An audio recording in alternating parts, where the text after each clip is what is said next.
ये है काराकोरम हाईवे, दुनिया की सबसे ऊंची सड़कों में से एक, जो मॉडर्न इंजीनियरिंग की एक खूबसूरत देन है।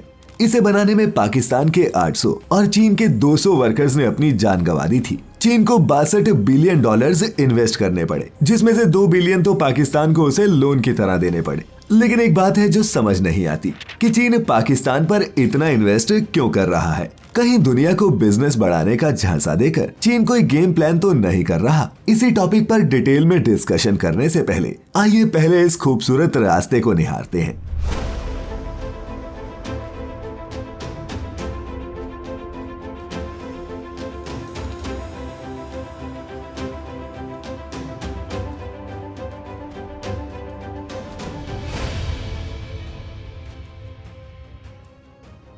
पंद्रह 15,000 फीट की ऊंचाई पर बना ये काराकोरम हाईवे सच में किसी जन्नत से कम नहीं।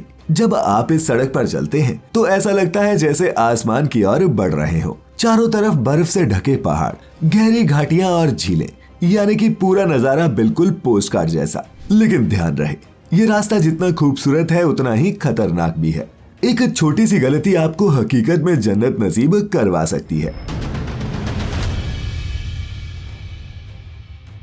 यहाँ के घुमावदार मोड़ इतने टेढ़े मेढ़े हैं कि एक पल की लापरवाही भी कार का बैलेंस बिगाड़ सकती है। यही रीजन है कि काराकोरम हाईवे दुनिया की सबसे खतरनाक रोड्स में से एक है। इस हाईवे पर सफर करना किसी एडवेंचर जैसा है। पाकिस्तान के हसीन पहाड़ी इलाकों से होते हुए चीन तक का सफर कई ऊंची पहाड़ी रेंजेस से होकर गुजरता है। कई पॉइंट्स ऐसे भी आते हैं जब आप बादलों के साथ सफर करते हैं। अब सोचिए, बादल आपके साथ साथ चल रहे हो और आप पहाड़ों के बीच हवा जैसे तैर रहे हो। अब इस हसीन लेकिन खतरनाक रास्ते को बनाने में कितना वक्त लगा? तो पूरे 20 साल।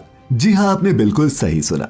1966 में ये बनना शुरू हुआ था और 1986 में जाकर इसका निर्माण खत्म हुआ। दोस्तों, इसे देखकर ही समझा जा सकता है कि इसे बनाने में 1000 लोग क्यों मरे। सन 1986 में इस रास्ते को सीपैक यानी कि चाइना पाकिस्तान इकोनॉमिक कॉरिडोर का नाम मिला। लेकिन इस रास्ते को एक टूरिस्ट प्लेस समझने की भूल न करें। इस हाईवे पर हर कोई ट्रैवल नहीं कर सकता। इसके लिए एक लंबा प्रोसेस फॉलो करना पड़ता है, जहाँ कई जगहों पर चेकिंग होती है। पाकिस्तान के लोगों को अपने पासपोर्ट और कोविड सर्टिफिकेट लेकर चलने पड़ते हैं। फिर ये रूट बाटाकुंडी और जगलोट से होकर निकलता है, जो बाल्टिस्तान की गिलगित डिस्ट्रिक्ट में आते हैं। इसके बाद इमिग्रेशन पॉइंट आता है, जहाँ चीन जाने वाली गाड़ियाँ चेक होती हैं और टूरिस्ट को एग्जिट स्टैंप मिलती है। और फिर इसके बाद आता है खुंजराम बॉर्डर। यहाँ से कई लोग सिर्फ फोटो खिंचवाकर लौट आते हैं, लेकिन जो लोग चीन क्रॉस करना चाहते हैं उनके डॉक्यूमेंट्स फिर से चेक होते हैं। फिर जैसे ही सवारियों से भरी गाड़ी चीन में एंटर करती है, थोड़ी दूरी पर एक और चेक पॉइंट है, जहाँ चीनी इमिग्रेशन आपके फोन, लैपटॉप और सामान की चेकिंग करते हैं। एक पाकिस्तानी ट्रैवलर ने अपने ब्लॉग में बताया था कि उसके फोन से चीनी ऑफिसर ने बॉर्डर क्रॉस करने तक की वीडियो डिलीट कर दी।